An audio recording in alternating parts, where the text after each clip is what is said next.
I started to do interviews again face-to-face in Helsinki.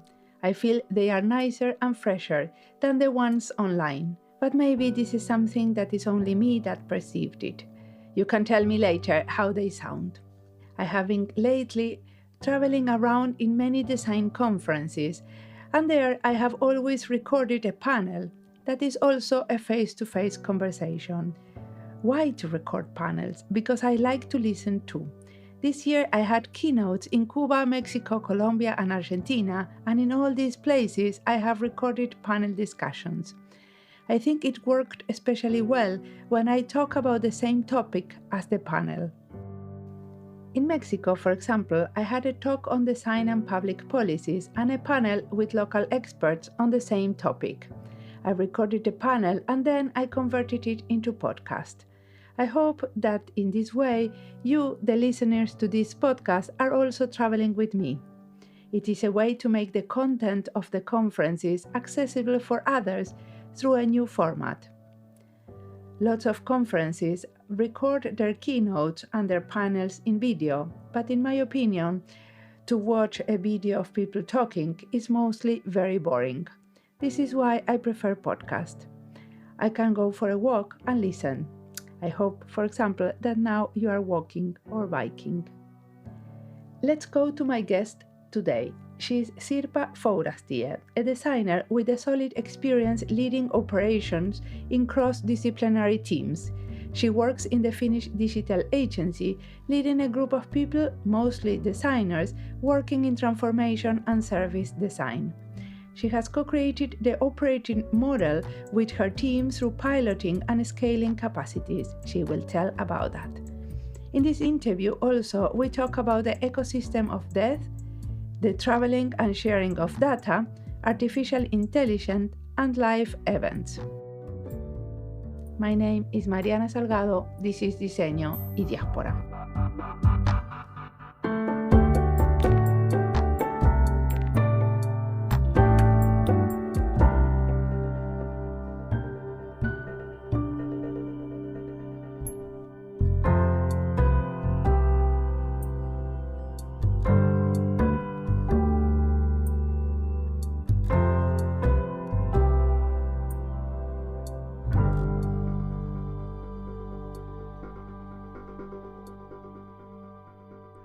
My name is Sirpa Fourastie.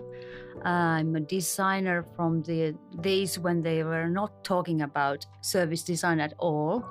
So it was very opening for me the moment that I noticed that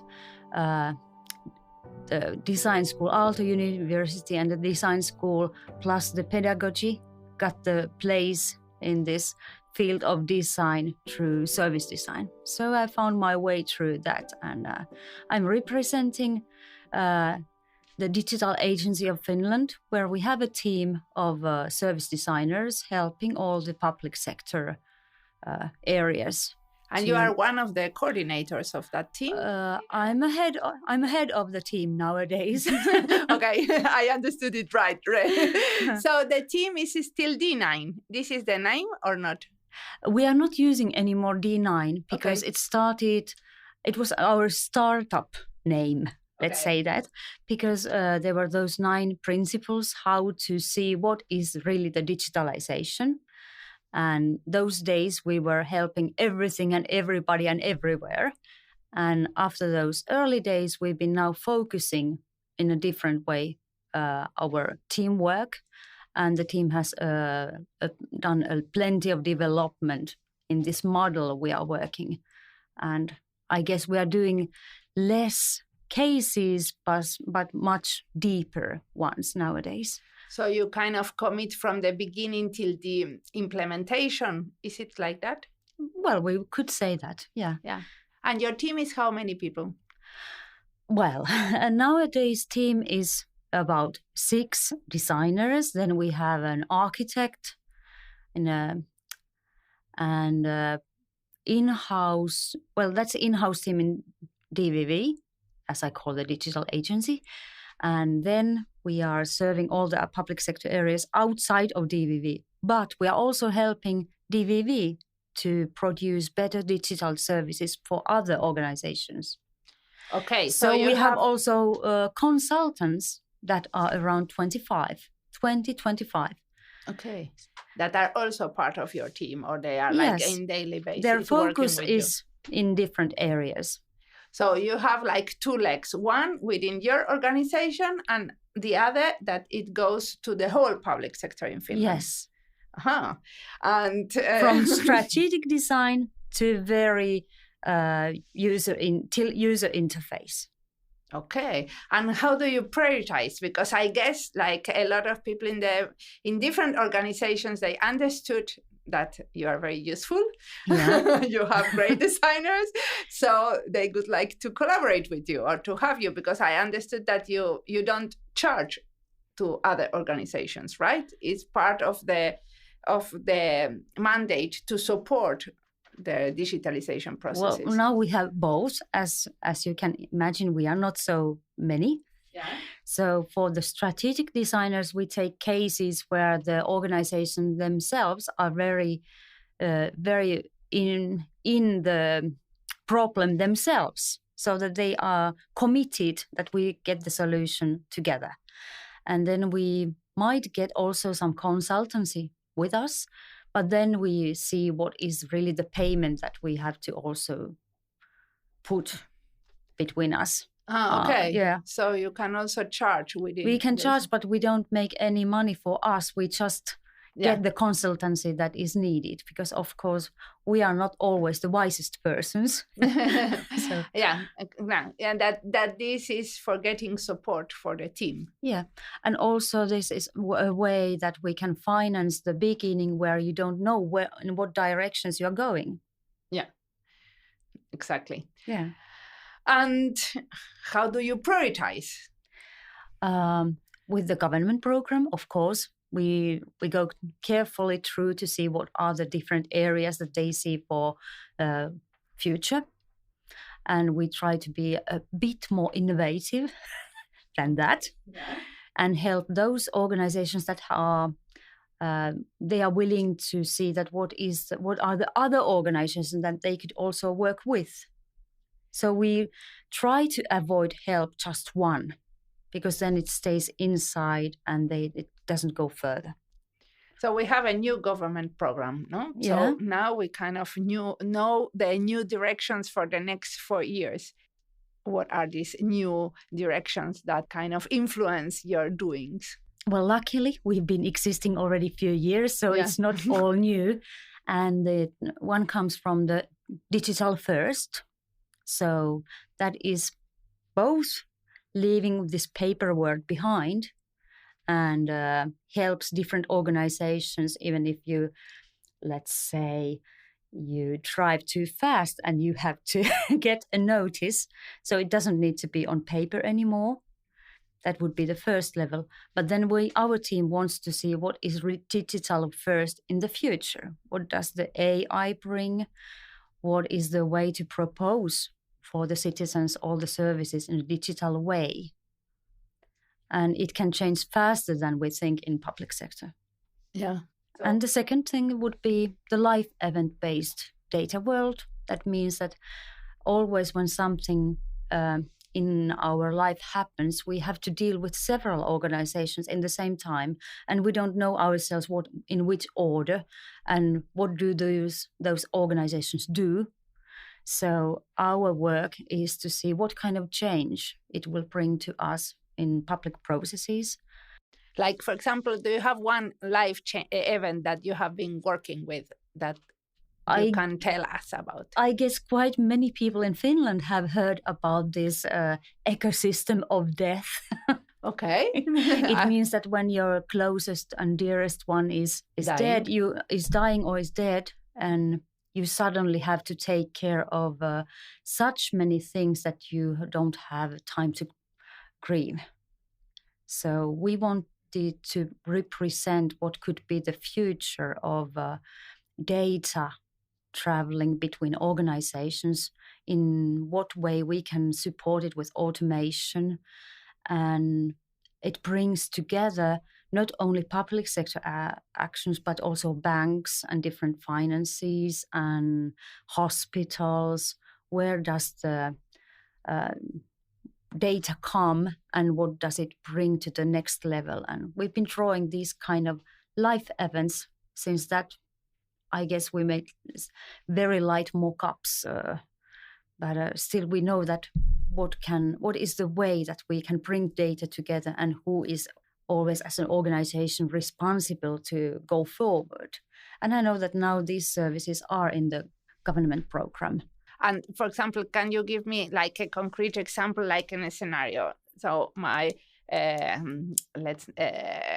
partner dies, and then what happens? What did you achieve? What happens different than before? We have tried to encourage several organizations to support their clients that before this happens, certain data and the wills are already registered.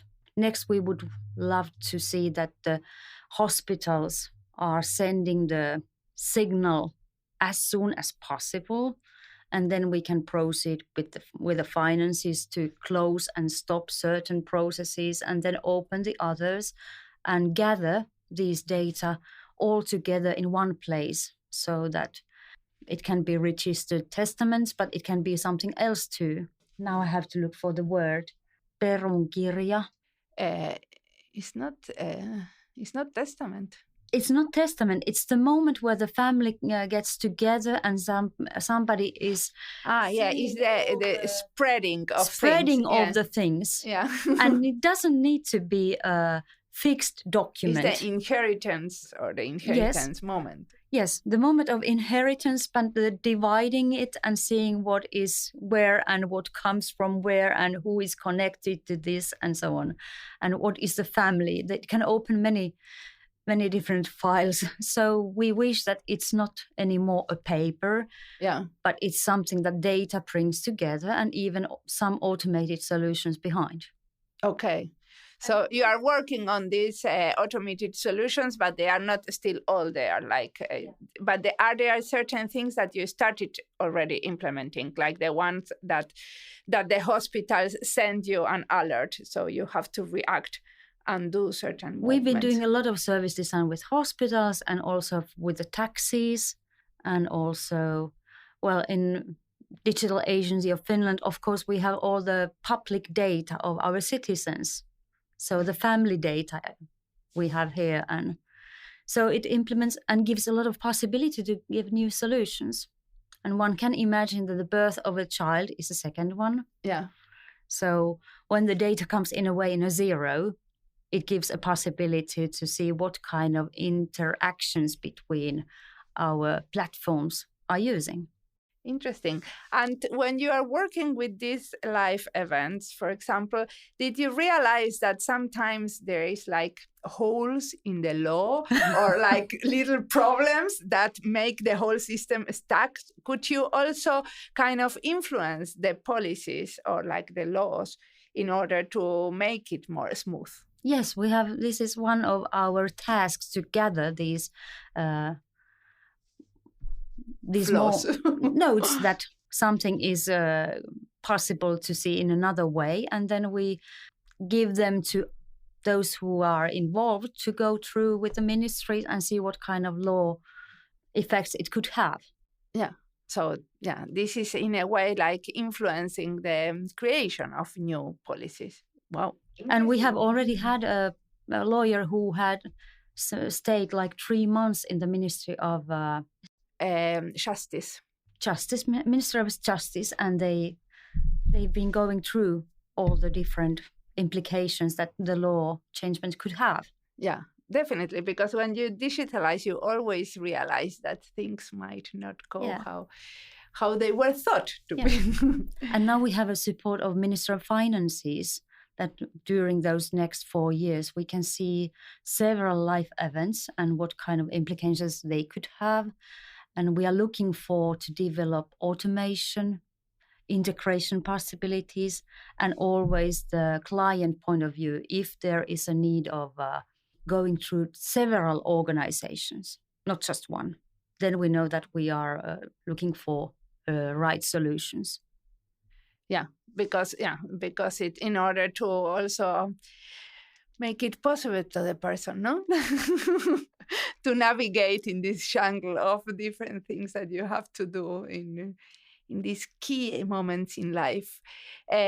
So, and when you, I guess, when you are thinking in this life events, you have the opportunity to interact with citizens, and you invite different type of citizens to give you some input about how it was for them. How do you reassure that the people you are invited are different enough and they really have had different type of stories to share? Well, of course, there's never a guarantee that we do it perfectly. No, it's always a search for that. But we try to keep ourselves awake and also awaken the other public sectors to see that they have different ideas of their clients, that what are the true needs. And the client can always change. That we should always see that it's more than what we see in the first line. But we go and we interview the people who are working in the first line.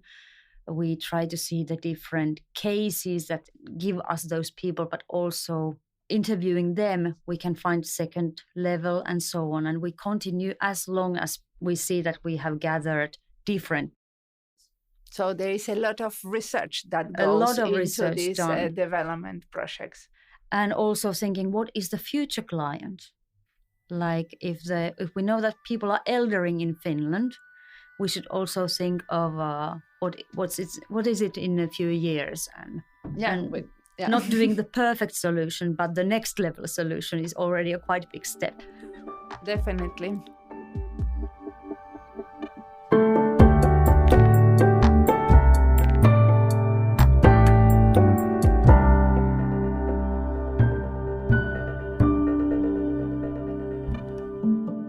This interview is part of the list Muerte y Diseño, Finlandia y Diseño, D&D in English, Diseño y Gobierno. The list can be found on our website and in Spotify. We have a list about death and design with episodes of this podcast that connect with the topic. Counting this episode, we have 4 interviews in which we tackle the issue. Normally, I made a list when a topic is popular, and we have many conversations about it. But sometimes, as in this case, I made a list because I have a personal interest, and maybe it is not only in the topic of death, but in general in topics that are taboo. There is a growing movement to encourage open conversation about death and end of life. This shift aimed to help people to be better prepared for the inevitable, make informed decisions about end-of-life care, and reduce the stigma associated with death and dying. Making a list of podcasts is to align with this movement and encourage open conversations, but also to motivate more design in relation to death and other taboo topics. Taboo topics vary in each society and also within groups of friends and family. But other taboo topics that I would like to make more interviews, of course always in relation to design work, are mental health problems, sexuality, body image, drug consumption, religion, suicide, divorce, and probably many others that do not come to my mind just now. But if you are working in design in relation to a taboo, let me know. I might be interested in doing an interview. Let's now continue listening to Sirpa, who has a lot more to tell us.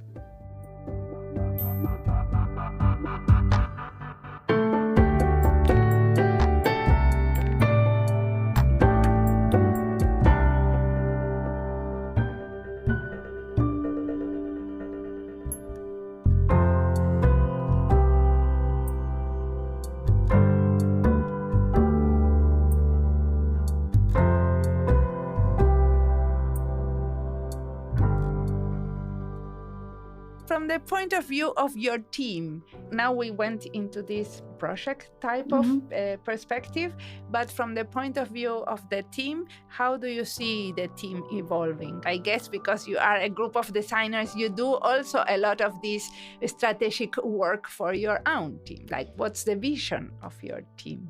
The vision of our team is really to support more designers to understand what public sector needs are and give them a freedom to do their best. So we've been doing more and more this kind of coaching in last couple of years. We developed which we call support of specialist. We did it so that our team is the coach role and leading role, but still the consultants that we interview to come to work with us, they get better understanding of the public sector. And then we wish that this gives also better offers in other cases. Yeah. But these coaching specialists, when you are coaching them in design tools. What's the coaching or leadership, or what is the coaching about? I'd say that how big you can think in public sector or the cases, because of course the offer is all very small. We have this problem with our web pages, or we have this problem with our process of the clients and so on. So we want it to think it bigger. And if the consultancy is directly offering, they are giving offer to the solution based. But we want to find the solutions behind, and it gives us a much more freedom as we are trusted partner to ask, like, is this ever a real problem? If the real problem is about the leading processes inside some organizations or collaboration between other organizations, so we can change the point of view. So it's more like system thinking and strategic thinking. Yeah. And what about the relationship with the other designers in other public organizations? Do you also collaborate with them, or is it more than you go there when they don't have a team of designers? Our wish is that there would be at least one designer inside. And of course, we sometimes suggest that maybe you could have. So it's a lot about opening doors for design in the public sector. Or getting the best consultancy if they cannot get the one inside. Okay, so you also help them in the process of buying design. Yes.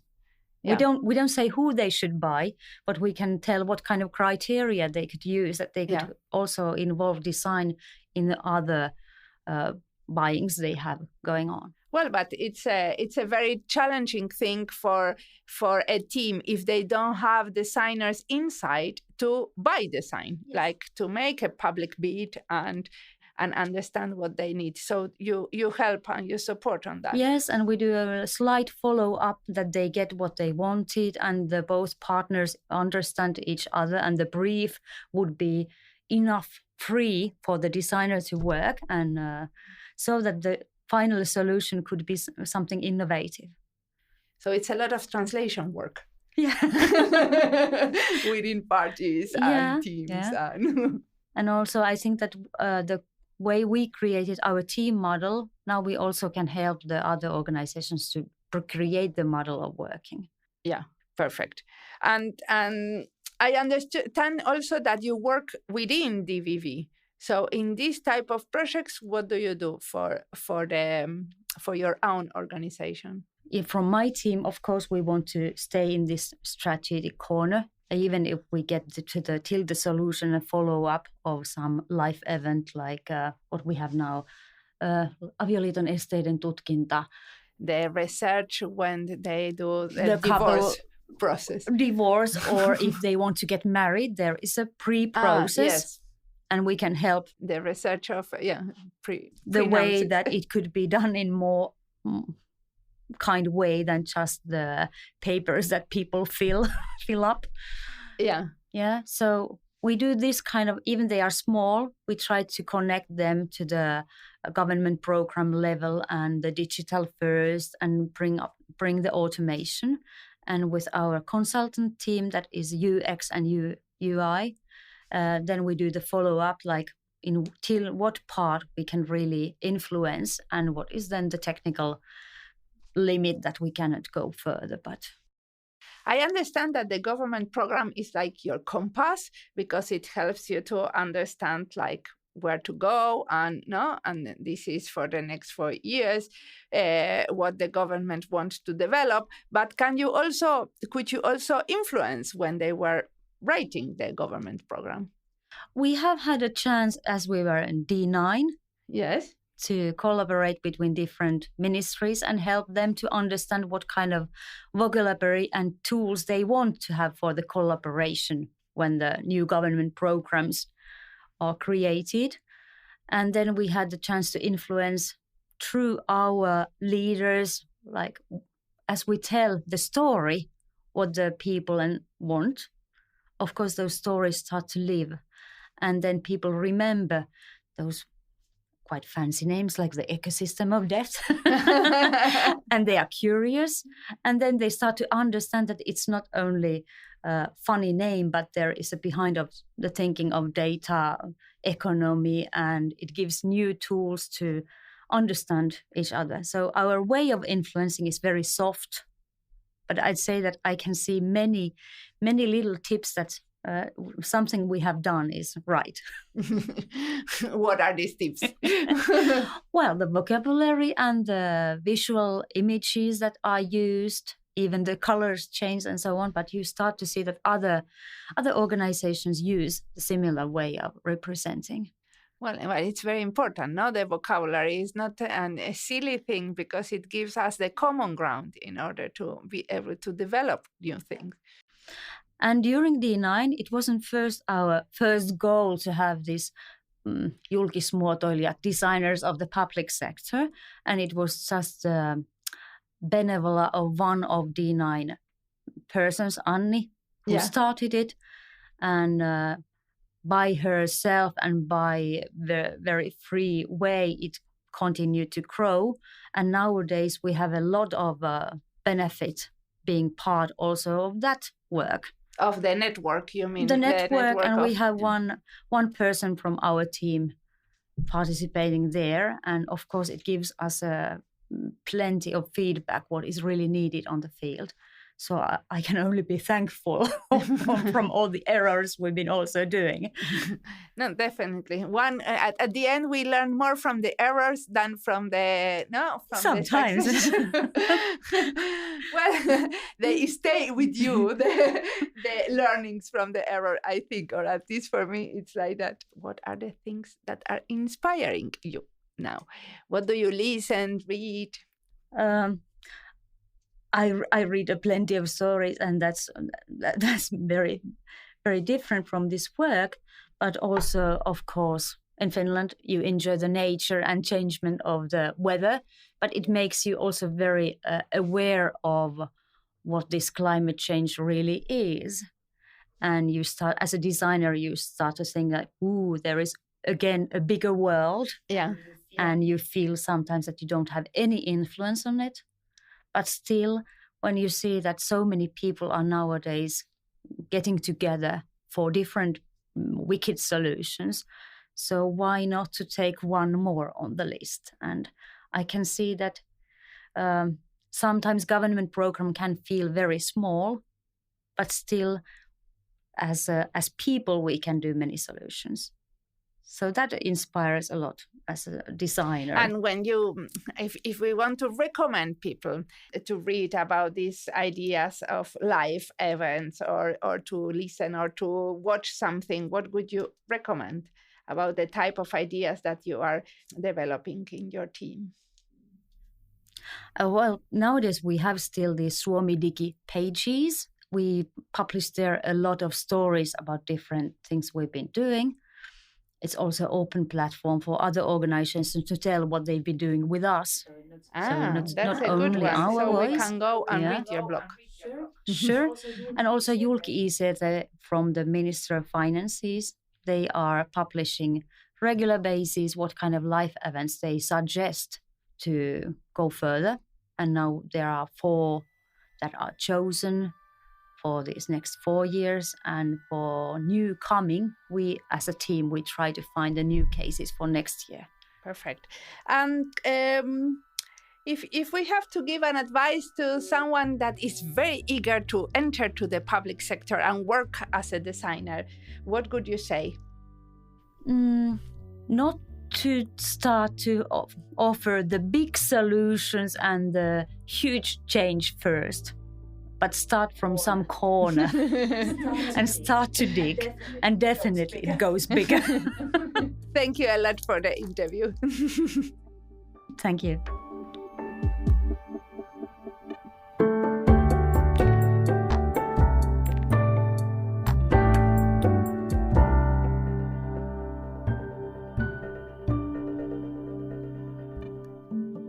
I love Sirpa's recommendation, start from a corner and you never know where it leads. I could also add, and leave space and time so new things can happen. Now that I am in a quieter moment of life, in the sense that I do not need to go to an office, and in the evenings start to work for the podcast and the classes in Latin American universities, I can breathe and think. I do not know where it could lead, but I continue from this corner I choose. Communicating design, researching through a podcast, and providing opportunities for multilingual encounters. I have done this podcast for many years, mainly in Spanish, sometimes in Portuguese, and now I am adding English to be able to talk to my colleagues based in Finland. To my surprise, the episodes in English are reproduced only a bit less than the one in Spanish. This was a big surprise for me because I thought I have a Spanish-speaking audience, but apparently no. Apparently my audience lives a multilingual life and can communicate and listen in many languages. I am super happy to know this. The experiment worked. Some listeners told me that they can understand my podcast because many of the episodes in English are interviews with people that are not native English speakers, so they talk a bit easier and slower. Some listeners told me that after they have listened to one of my episodes, it was easier for them to read an academic article from the person I interviewed. Once they have understood the key concepts of someone's research, it is easier to go to the details presented in one paper. Some listeners are happy because they can make use of their time in the car or running by listening to an episode.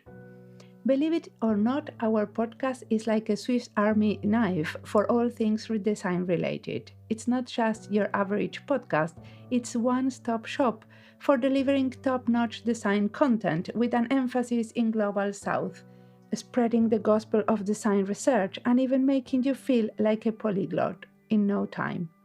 We are on this wild adventure exploring all these marvelous avenues and formats, and trust me, we have honest and fresh conversation that you won't want to miss. As always, the music of this podcast is by Antonio Zimmerman. Sound design is by Andy Fecci. This podcast is published with Creative Commons licenses with attributions. This podcast has been recorded in Helsinki Open Waves, an audio studio in Kaisa Cultural Center, part of Helsinki City.